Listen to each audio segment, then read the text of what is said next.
अच्छा, हमारा टॉपिक है ऑब्सेसिव कंपल्सिव डिसऑर्डर।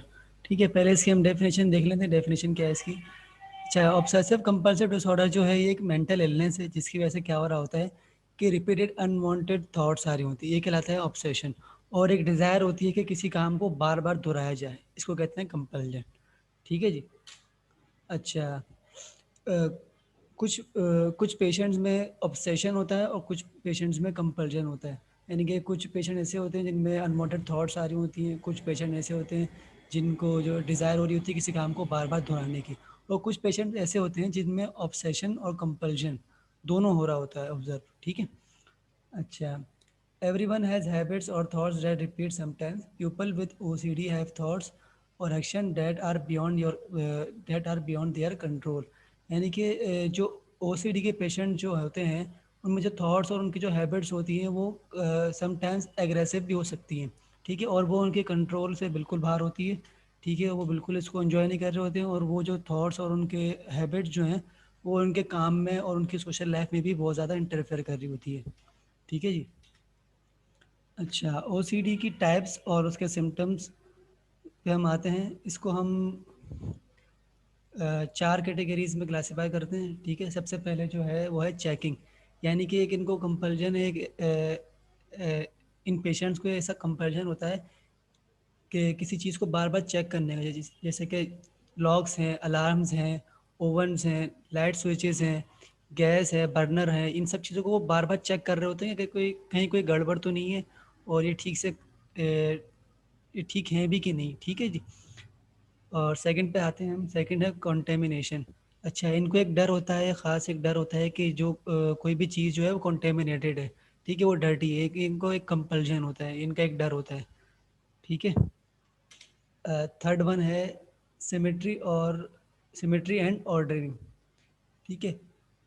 एक इनका एक कंपल्जन ये भी होता है कि इनकी एक आदत होती है कि हर चीज़ जो है एक खास ऑर्डर में और एक सिमेट्री में अरेंज हो। ठीक है जी।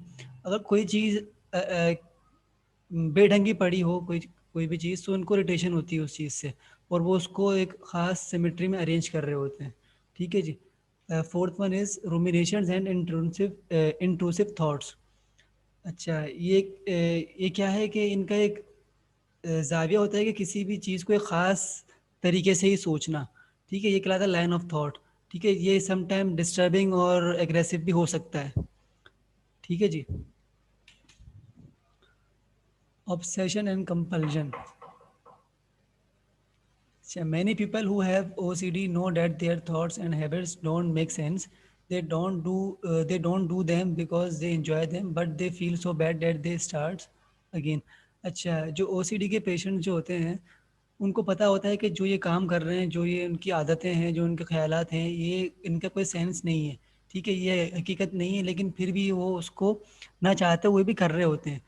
ठीक है, क्योंकि वो उनके कंट्रोल से बाहर होती है, और वो अगर उसको क्विट कर दें तो जिसकी वजह से उनकी तबीयत ज़्यादा ख़राब हो सकती है, जिसकी वजह से वो उसको दोबारा कंटिन्यू ही रखते हैं। ठीक है जी। अच्छा, ओसीडी की डायग्नोसिस, इसको डायग्नोस किस तरह कर सकते हैं हम? इसके लिए जो है डॉक्टर जो है हमारा वो फिजिकल एक एग्ज़ाम कंडक्ट करता है पेशेंट का। ठीक है जी, और उसके साथ साथ कुछ मेडिकल टेस्ट भी होते हैं, ब्लड टेस्ट वगैरह, तो जिसके ज़रिए पता लगाते हैं कि जो सिम्टम्स हैं ये ओसीडी की वजह से ही हैं या फिर कोई दूसरी बीमारी से तो नहीं है ये।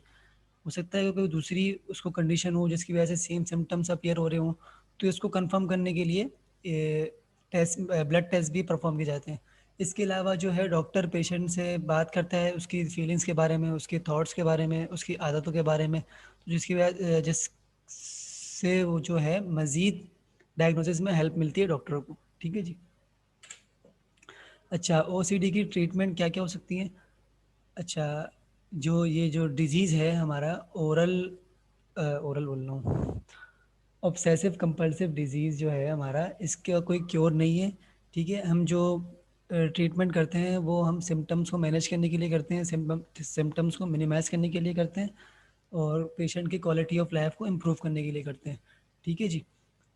अच्छा, हम कंबाइन थेरेपी वगैरह यूज़ करते हैं। जो ट्रीटमेंट जो इंक्लूड होता है इसमें, उसमें चार तरह के हैं।